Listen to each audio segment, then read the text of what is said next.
muy buenas noches, bienvenidos y bienvenidas a todos a esta nueva sesión de los Diálogos al Café. Marcos Escudero.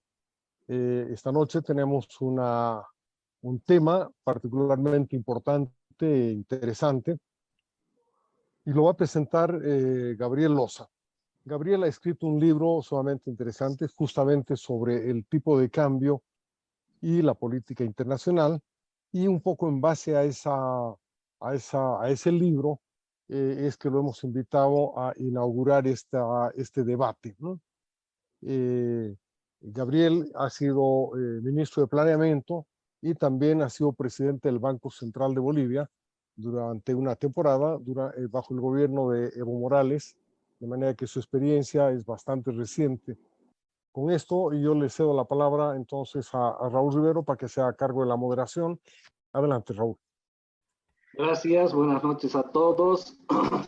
Realmente estamos con gente muy capaz y profesional en el tema, un tema que para nosotros es bastante sensible, y encima con lo que está sucediendo en el mundo desde la invasión rusa a Ucrania, pues los tipos de cambio son elementos que están en discusión en todos los países, y aún con nuestro cambio anclado, para nosotros también es un tema muy delicado, muy sensible, tanto por las razones externas como por lo que pueda suceder aquí. Desde ceder nuevamente la palabra al licenciado Loza, dos cositas rápidas. Hay algunos comentarios, hay alguno muy interesante de un brillante colega que está aquí también y a quien saludo, el licenciado Walter Gómez. Y ahí también se incluye otro elemento que es importante incorporar, es el efecto Chapare, ¿no? Yo hasta hace poco estuve asesorando una empresa avícola y comercializadora avícola, y estos mis amigos de esta empresa se quejan muy seriamente de un factor serio. Ellos estaban comprando el pollo a 11.28 bolivianos el kilo, y hay gente que está vendiendo a 10.50. Hay pues un lavado de dinero en todos los sectores que no podemos nosotros rayar en cualquier análisis que hagamos sobre los factores que pueden afectar al tipo de cambio. Y a eso se suma lo que indicaba usted, licenciado, respecto a la posibilidad de bancarizar el colchón bank, ¿no? Otro elemento que Roberto Lacena se debe acordar, hace un par de años estuvimos ya dando vueltas al tema con él para ver cómo se puede acercar esos dineros, esos dólares que están fuera del sistema financiero al sistema financiero, que son muchos. No sé si alguien ha ido a una casa de cambio últimamente, a uno le están cambiando a 3.91, 3.92, perdón, a 6.91, 6.92. Eso quiere decir que hay pues un exceso de dólares en el mercado, ¿no? Porque ha bajado el precio del dólar. Entonces, ese es otro elemento más que es importante, porque no solamente podríamos hablar de depreciación de nuestra moneda, sino también de apreciación de nuestra moneda, al margen de las variables macroeconómicas que obviamente no pueden soslayarse. Licenciado Loza, por favor, tiene usted la palabra. Muchas gracias por los comentarios, me parecen interesantes, hay que analizarlos, discutirlos. Yo me acuerdo cuando presenté a Fundación Milenio, Javier Cuevas, que está presente, exministro, ya me hizo esa crítica, yo me acuerdo. Y yo le dije, pues ahí lo que habría que escribir es un libro sobre el ajuste fiscal, porque en realidad el tema de política cambiaria, y como en mi cuadrito, que yo quiero despedirme con mi cuadrito porque en compartir pantalla, si me permiten, la alta relación entre déficit fiscal y la pérdida de reservas internacionales. Está escrito ahí. Está, y indudablemente el tema que yo analicé era política cambiaria. Entonces, el próximo libro, que no lo voy a hacer, es sobre ajuste fiscal, y más bien lo invito a Javier, a todos los comentaristas, para analizar. Yo me acuerdo con Javier nos preocupábamos que la variable central es el crédito del Banco Central al sector público. El enfoque no es monetario de balanza de pagos, el enfoque es enfoque fiscal de balanza de pagos, porque la raíz para la expansión de la parte monetaria era la variable crédito del Banco Central al sector público. Esa era la variable central. ¿Y cómo se podía afectar o no la inflación? Bueno, esos temas, en general, lo que quiero señalar son de debate y de análisis. Lo mismo cuando se propone eliminar subsidios, disminuir el gasto, esto requiere su análisis, su cuantificación, los impactos que se provoca y lo que pasa en la economía. Indudablemente yo desde el objetivo del trabajo me limité a un área. En realidad la economía debería hacer el análisis política monetaria, política fiscal en su conjunto, ¿no?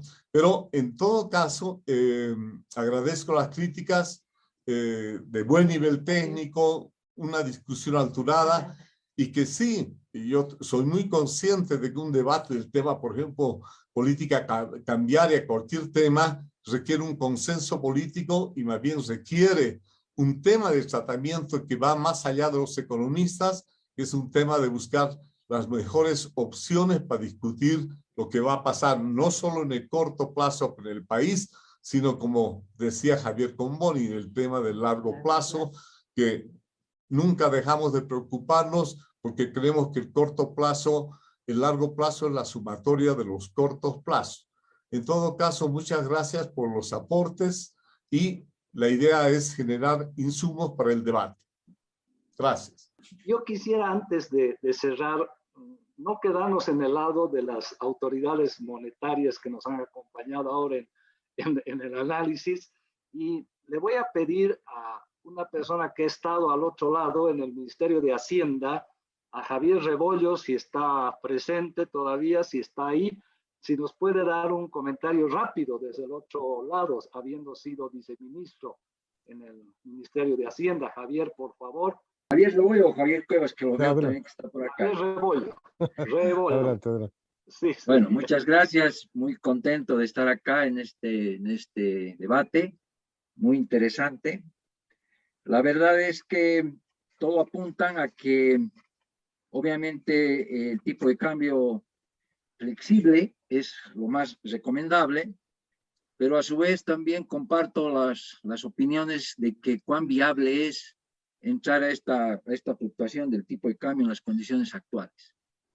Y todos coinciden de que el tema fiscal podría ser una solución o una medida para sustituir la fluctuación del tipo de cambio. La pregunta ¿es factible reducir el déficit fiscal actual? El gobierno no ha dado ninguna señal para tratar de reducir el abultado déficit fiscal. Es más, se está constituyendo ya en un déficit de tipo estructural y que en el largo plazo aparentemente no hay una medida de tratar de cambiar esta tendencia. Ustedes saben muy bien que hay dos mecanismos para eliminar el déficit fiscal. Por el lado del ingreso, tratar de realizar alguna política tributaria, que eso en las condiciones actuales hemos visto que es inviable, aparte del tema del impuesto a las riquezas que no ha dado los montos esperados por el gobierno. Yo creo que es inviable en las condiciones actuales una reforma tributaria. Por el lado del gasto, por el contrario, se está haciendo cada vez más expansivo y hay que ver y analizar esa estructura de gastos que tenemos, donde el 85 o el 90% es rígido. Por tanto, si no se toca temas salariales, es imposible tratar de reducir ese abultado déficit fiscal. En consecuencia, este camino de buscar una solución a través del tema fiscal también es muy complicado realizarlo, y comparto con el señor Loza en que sería importante analizar cuáles son los mecanismos de aquí hacia adelante para tratar de reducir esta abultada carga fiscal. Esos serían mis aportes, Raúl. Muchas gracias. Para cerrar, yo le pediría a nuestro amigo Walter Gómez si tiene algo más que comentar. Él ha estado escribiendo algunas columnas muy, muy interesantes en la prensa y si tiene algo para complementar, por favor, Walter, si puedes hacerlo. Muchas gracias, Raúl. Pues a mí me parece que es importante de una vez por todas reconocer que el tipo de cambio real evidentemente afecta a la balanza comercial, afecta a las posibles exportaciones que podrían haberse realizado si no hubieran perdido competitividad con el deterioro de su capacidad competitiva. Afecta mucho porque introduce un aumento inusitado en las importaciones. Las importaciones no cambian de precio, básicamente mientras tenemos una inflación interna que ha ido aumentando a lo largo de los años desde el 2010. Mirando las cifras, a mí me parece que tomar el 2014, como ha hecho Gabriel, como punto de referencia no es correcto. El 2014 sí hubo un balance, pero hubo un balance con precios de los productos exportados por Bolivia muy altos. Entonces no es un buen año de referencia. Me parece que es más correcto el 2010. Y con relación al 2010, estamos con una moneda sobrevaluada en más del 50% en términos reales. Entonces tenemos que reconocer eso. Esa sobrevaluación afecta directamente al déficit del sector público, porque disminuye los ingresos del gobierno, afecta a la balanza comercial también. Entonces, lo que hay que remediar acá es el problema de la sobrevaluación cambiaria y darle una solución definitiva, en el sentido de que en la historia de Bolivia continuamente tenemos este problema, ¿no? A ningún gobierno le gusta devaluar porque eso es poco popular, es decir, es totalmente antipopular, afecta directamente a los asalariados. Y entonces estamos amarrados con ese problema. Coincido con lo que decía Jacques Trigo. En las condiciones actuales, con el gobierno que tenemos y con la opinión pública que tenemos, es imposible devaluar. Esto no va a cambiar definitivamente. Es imposible disminuir el déficit público en la medida que hace falta. Entonces, ¿qué va a pasar? Vamos a seguir así hasta que se acaben las reservas. Y como de costumbre, vamos a entrar a una crisis severa y va a tener que lograr entrar un gobierno autoritario, que hasta puede ser militar otra vez, y que ponga las cosas en orden. Porque evidentemente, aparentemente, la población civil y nosotros no tenemos el coraje necesario para decir la verdad. Esto de la corrección del tipo de cambio es doloroso, es totalmente antipopular. Pero ¿qué vamos a hacerlo? ¿Qué vamos a hacer? ¿Seguir con esto? ¿Arrastrar continuamente este desequilibrio? Si seguimos manteniendo el tipo de cambio nominal fijo, a la larga es evidente que nuestra inflación histórica ha sido muy superior a la inflación de nuestros socios comerciales. O sea, el problema de la apreciación cambiaria va a continuar hacia el futuro. Y esto va a ser todo el tiempo un problema. De esta manera, el tipo de cambio fijo que tenemos nominal no es un ancla para la inflación, es un ancla para el desempeño de la economía, es un ancla para el crecimiento de la economía. Y vamos a pedir que un cierre rápido, breve, de alguien que está en el día a día del análisis macro, que es Javier Cuevas. Por favor, Javier, un cierre rápido. Adelante. Gracias. En primer lugar, felicitarlo a Gabriel por su trabajo. Primero quiero decir que estoy de acuerdo con Jacques Trigo sobre el tema del tipo de cambio deslizante y que ha anunciado. No solamente en Bolivia se anticipa, en Uruguay ya hubo un experimento de esta naturaleza con la famosa tablita y ha fracasado. Con Antonio estoy de acuerdo, hay que hacer un ajuste en el déficit fiscal y Javier Rebollo puso algunos problemas, pero yo creo que la inversión pública es la que se debe ajustar. Ahora, hay un tema que ha tocado Ernesto Rivero. Si uno ve las cifras de balanza de pagos y ve errores y omisiones, aproximadamente 900 millones por año se han perdido en los últimos 7 años. Si uno ve el Banco Central, las divisas, no las reservas, las divisas han caído en 700 millones. Entonces, la pregunta es, ¿quién está financiando esa pérdida de divisas de casi $1.000 millones en errores y omisiones?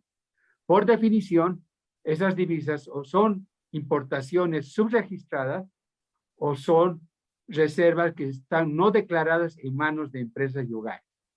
Sea lo que sea, estas divisas no están ni en el Banco Central, ni están ni en la banca. Y un tema que Armando Álvarez ha tocado, y que también se tocó en el informe de Milenio. En este momento estamos hablando de un 12% de las divisas con relación al M2. El M2 son los depósitos en moneda en poder del público, más el M1, más los depósitos en caja de ahorro. Han caído de más o menos un 200% que era en el 2008. Estamos hablando ahora de 12%.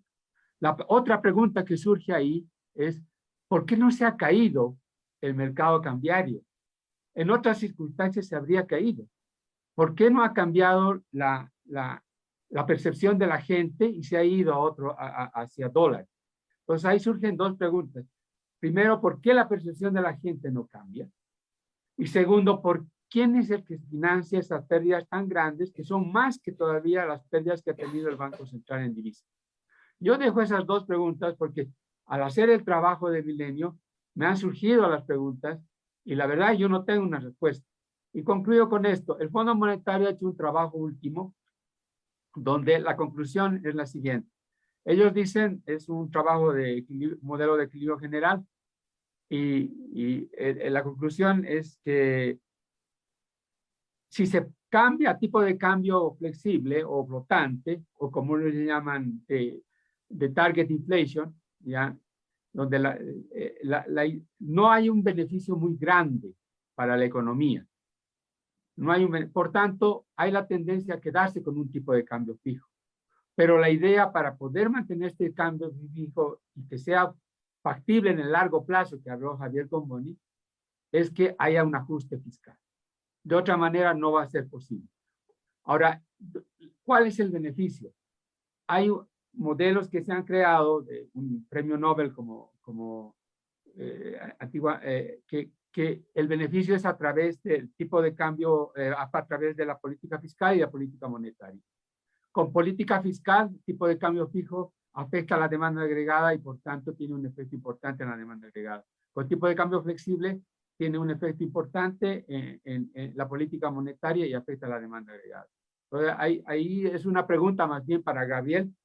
¿Qué opina de eso? Porque al final lo que la gente está recomendando es que haya un tipo de cambio fijo en el largo plazo, pero sí hay un ajuste fiscal. Gracias. Bueno, Roberto, creo que cerramos con esto. Muchas gracias a todos. Buenas noches.